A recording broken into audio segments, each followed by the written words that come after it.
उन्वान बाप के हाथों बच्चों की कुर्बानी। एक अलमिया। रात का अंधेरा जैसे ही गहरा हुआ, एक छोटे से कुचे घर में सन्नाटा छा गया। इस घर में कभी 4 मासूम बच्चों की हंसी गूंजा करती थी। उनके कदमों की आहट सहन में गूंजती थी और उनकी माँ के गीत उन्हें नींद की आगोश में ले जाते थे।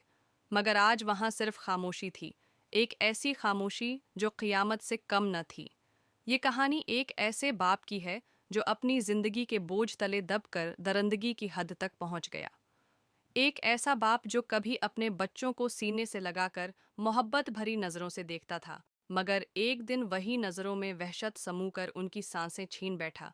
ये सब तब शुरू हुआ जब बच्चों की माँ उन्हें और उनके वालिद को छोड़कर चली गई। शायद वो हालात की सताई हुई थी, या शायद वो अपनी ज़िंदगी में कुछ और चाहती थी। मगर जो भी था, उसका जाना इन बच्चों के लिए क़यामत से कम न था।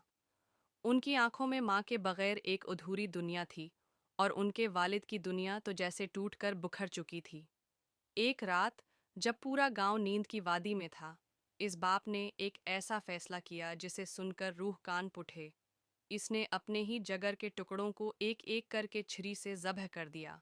इन मासूम आंखों में हैरानी, दर्द और बेबसी के आंसू थे, मगर उनके वालिद के हाथ नहीं रुके।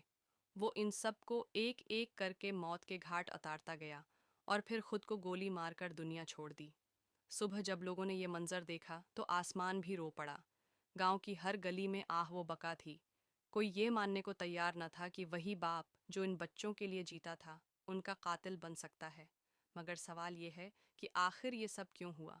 क्या इस बाप को कोई सुनने वाला नहीं था? क्या वो अपनी तकलीफ बांटने के लिए किसी को नहीं पा रहा था? क्या माशरा इस कदर बेहिस्स हो चुका है कि एक शख्स इतने बड़े सदमे में मुब्तला हो और कोई उसे सहारा न दे सके? ये कहानी हमें एक सबक देती है, कभी भी किसी के दर्द को हल्का मत लो। कभी भी किसी हो चुका है कि एक शख्स इतने बड़े सदमे में मुब्तला हो और कोई उसे सहारा न दे सके। ये कहानी हमें एक सबक देती है, कभी भी किसी के दर्द को हल्का मत लो। कभी भी किसी हो चुका है कि एक शख्स इतने बड़े सदमे में मुब्तला हो और कोई उसे सहारा न दे सके। ये कहानी हमें एक सबक देती है, कभी भी किसी के दर्द को हल्का मत लो। कभी भी किसी हो चुका है कि एक शख्स इतने बड़े सदमे में मुब्तला हो और कोई उसे सहारा न दे सके। ये कहानी हमें एक सबक देती है, को तन्हा मत छोड़ो, और सबसे बढ़कर अपने अर्द गर्द के लोगों की तकलीफ़ को समझने की कोशिश करो। क्योंकि अगर हमने उनके जज्बात को नज़रअंदाज किया तो फिर ऐसे ही अलमनाक अंजाम देखने को मिलते रहेंगे।